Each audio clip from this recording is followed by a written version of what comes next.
વડોદરાનો અવાજ ન્યૂઝમાં આપનું સ્વાગત છે। સમાચારમાં વાત કરીએ તો મહારાજા સયાજીરાવ યુનિવર્સિટી ઓફ બરોડાના ફેકલ્ટી ઓફ મેનેજમેન્ટ સ્ટડીઝ દ્વારા રોડ સેફ્ટી મંથ 2026 અંતર્ગત કોન્ક્લેવ ઓન રોડ સેફ્ટીનું સફળતાપૂર્વક આયોજન કરવામાં આવ્યું હતું। આ કાર્યક્રમ સંભવ ઇનિશિયેટિવ વડોદરા શહેર પોલીસ તથા બરોડા રોડ ટ્રાન્સપોર્ટ એસોસિએશનના સંયુક્ત ઉપક્રમે યોજાયો હતો। કાર્યક્રમમાં જસ્ટિસ ક્ષિતિજ વ્યાસ, જસ્ટિસ નિશા ઠાકોર તથા પબ્લિક પ્રોસિક્યુટર હાર્દિક સોની સહિત કાયદાકીય ક્ષેત્રના અગ્રણીઓ અને વડોદરા પોલીસ તથા ટ્રાન્સપોર્ટ એસોસિએશનના ઉચ્ચ અધિકારીઓ ઉપસ્થિત રહ્યા હતા। તેમણે માર્ગ સલામતી, ટ્રાફિક નિયમોના પાલન તથા જાહેર સલામતી માટે સંયુક્ત પ્રયત્નોની આવશ્યકતા પર ભાર મૂક્યો હતો।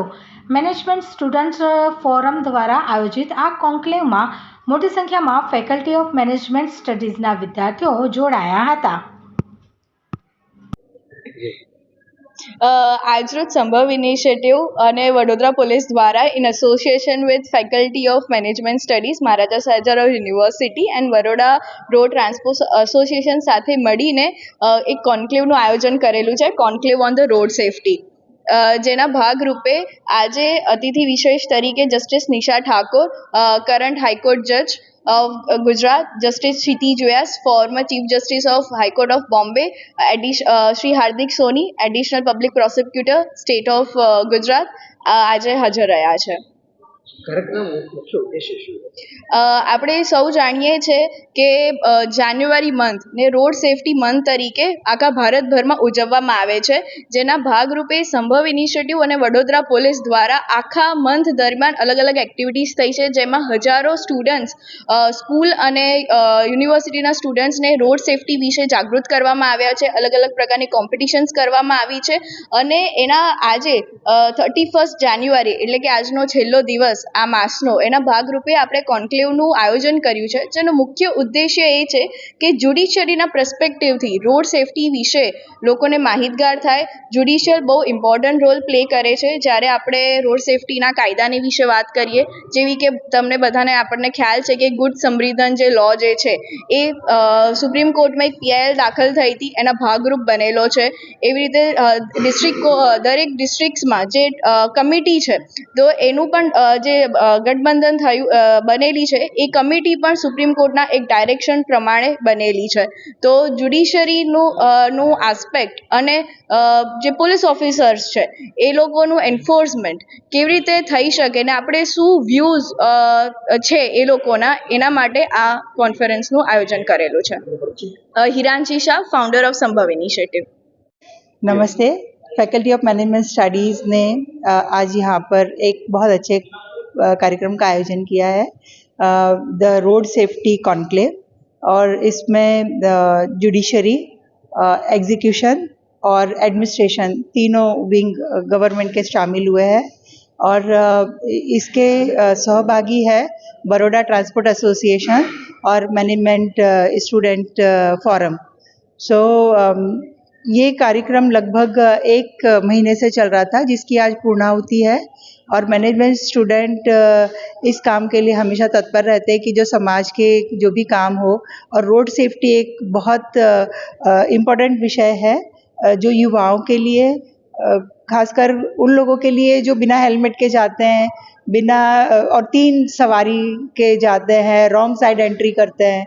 तो ऐसे सारी चीज़ों को आज बहुत अच्छी तरह से यहाँ डिग्निटीज़ आए, उन्होंने एक्सप्लेन किया और युवाओं को प्रेरित किया कि वो रोड सेफ्टी पे ध्यान दें, क्योंकि सुरक्षा से अगर आप चलाएंगे वाहन अपना तो आपको कोई कष्ट नहीं होगा, और अगर आपने बेदरकारी दिखाई तो डेफिनेटली उसके बहुत बुरे परिणाम होते हैं।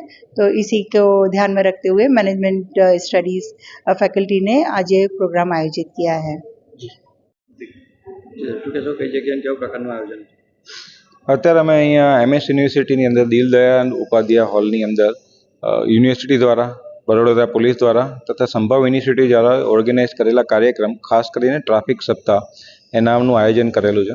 ઘણા સારા સ્પીકર છે એમાં, chief justice of Maharashtra, retired chief justice of Maharashtra કે મિસ્ટર વ્યાસ સાહેબ, અત્યારે honourable miss justice Nisha Thakor Gujarat હાઈકોર્ટના જજ છે એમના તરફથી અને બીજા ઘણા ડિગ્નિટરીઝ તરફથી લેક્ચર લેવામાં આવે છે કેમ ટ્રાફિક સેન્સ ઇમ્પોર્ટન્ટ છે, કેમ રોડ સેફ્ટીની સૌથી વધારે પ્રાધાન્ય આપવી જોઈએ, એના ઉપરનું આ આયોજન છે. ખૂબ સારું આયોજન છે. યુનિવર્સિટીના ઘણી મોટી સંખ્યામાં સ્ટુડન્ટ્સ અહીંયા હાજર રહ્યા છે જેમને સૌથી વધારે જરૂર છે આ નોલેજ આપવાની. નોલેજ એમને જ પાસ ઓન કરવાનું છે જે યંગ ડ્રાઈવર્સ છે. તમને આ ઇન્ટરવ્યૂમાં ખાલી તમને અગત્યના મારે ફેક્ટ્સ આપવા છે કે આખા ઇન્ડિયાના વર્ષમાં અંદાજે કેટલા મર્ડર થતા હશે.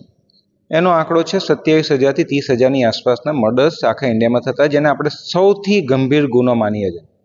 આ જીવનનો, માણસ જીવનનો અને દરેક કાયદાનો સૌથી ગંભીર ગુનો આપણે કોને માનીએ તો મર્ડરને માનીએ. હવે અકસ્માતમાં મૃત્યુ 30,000ની આસપાસ જે મરણ થાય છે મર્ડરમાં, એની સામે અકસ્માતમાં મૃત્યુ કેટલા થાય છે વાર્ષિક, તો 1,70,000 જે વાર્ષિક મૃત્યુ દર છે ખાલી ને ખાલી રોડ એક્સિડન્ટના લીધે. હવે આમાંથી મોટા ભાગના મૃત્યુ કોના થતા હોય છે? જે બ્રેડ અર્નર છે, જે ઘરમાંથી બહાર નીકળે છે કમાવા માટે, એ લોકોના સૌથી વધારે મૃત્યુ થાય છે. તો તમે સમજો કે આ કેટલી ગંભીરતાની છે, જેને તમે સૌથી જઘન્ય અપરાધ માનો છો જે મર્ડરનો છે, એનો સંખ્યા 27,000 30,000ની આસપાસની એવરેજ રહેતી હોય છે, જ્યારે રોડ અકસ્માતમાં મૃત્યુની સંખ્યા 1,70,000 થાય છે. આ બહુ જ ગંભીર વિષય છે. ભારત સરકાર, ગુજરાત સરકાર આમાં યોગ્ય પગલાં લઈ રહી છે. અવેરનેસ બધા તરફથી જરૂરી છે. આપ મીડિયા મેમ્બર તરફને પણ મારી રિક્વેસ્ટ છે કે આની અવેરનેસ મેક્સિમમ ફેલાવો. બરોડામાં જ હમણાં વર્ષ પહેલાં એક બનાવ બની ગયો. એક ચોરસિયા કરીને હતો, સિટી ચોરસિયા કદાચ, એ આરોપીને એણે દારૂના નશામાં રાતે 7 જણને ટક્કર મારી દીધી, એક મહિલાનું મૃત્યુ થઈ ગયું. આવા બનાવો ના બને, નબીરાઓથી ના બને, યંગસ્ટર્સથી ના બને, એ પૂરતું ધ્યાન રાખો. આની માહિતી સૌથી વધારે પાસ ઓન કરવી જોઈએ કે આ અત્યંત ગંભીર મામલો છે. તો એના માટે આ આયોજન કરવામાં આવ્યું છે. આ કાર્યક્રમ ખૂબ સારું આયોજન છે મારું. વડોદરા શહેરમાં કેટલાક એવા રોડ છે કે જ્યાં સાઇન બોર્ડ લગાવવામાં નથી આવ્યા, એ લોકોને અવેરનેસ આવે ક્યાં? તો એ વિશે કેટલું અગત્યનું છે વડોદરા શહેર માટે અને વાહન ચાલકો? દેખો, સાઇન બોર્ડ સૌથી વધારે જરૂરી છે, પણ એનો મતલબ એવો નથી કે માણસ કોમન સેન્સ ગુમાવી દે.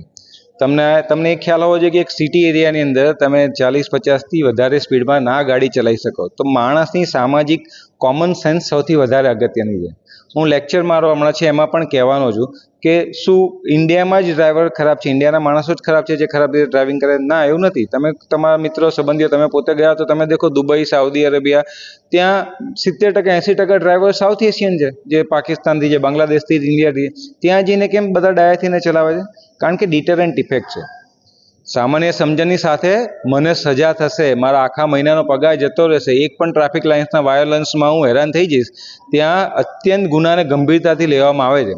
એટલા માટે બધા અહીંયા તો મારા કાકા MP છે, આ છે, તે છે, અલગ અલગ એટીટ્યૂડમાં માણસ જીવતા હોય છે, જેના લીધે આ કાયદાને બહુ સિરિયસલી નથી લેતા હોતા. તો ખાલી ને ખાલી સરકારે અમુક રોડ ઉપર ખાલી બોર્ડ નથી માર્યા, એનો લાભ સામાન્ય પ્રજાએ ના લેવો જોઈએ. રાઈટ? મહત્વનો સવાલ એવો છે કે રાજનેતાઓની ગાડીઓ બેકથી લાગે છે વડોદરા શહેરમાં. હા, એ વિશે પર આપણું શું માનવું છે? હોવી જોઈએ કે ના? તમે ભૂતકાળથી કમ્પેર કરો, જે 15-20 વર્ષ પહેલાંનો, હું તમને કહું છું, તમે ભૂતકાળથી કમ્પેર કરો, એ વખતે બહુ જ બધા લોકોની કાળા કાચની ગાડીઓ ચાલતી હતી. અત્યારે પ્રોપોર્શનેટલી બહુ ઓછી થઈ ગઈ છે. હું પોલીસ ડિપાર્ટમેન્ટ તરફથી નથી આવતો, પણ છતાંય હું દેખું છું કે પોલીસ એનો યોગ્ય જે છે પ્રયાસ કરે જ છે કે આ બધા રિમૂવ કરે, બધા દૂષણો. અને સમય કાર્ય થાય, ઓવરનાઇટ કોઈ જાદુઈ છડી કોઈ પણ ડિપાર્ટમેન્ટ જોડે હોતી નથી કે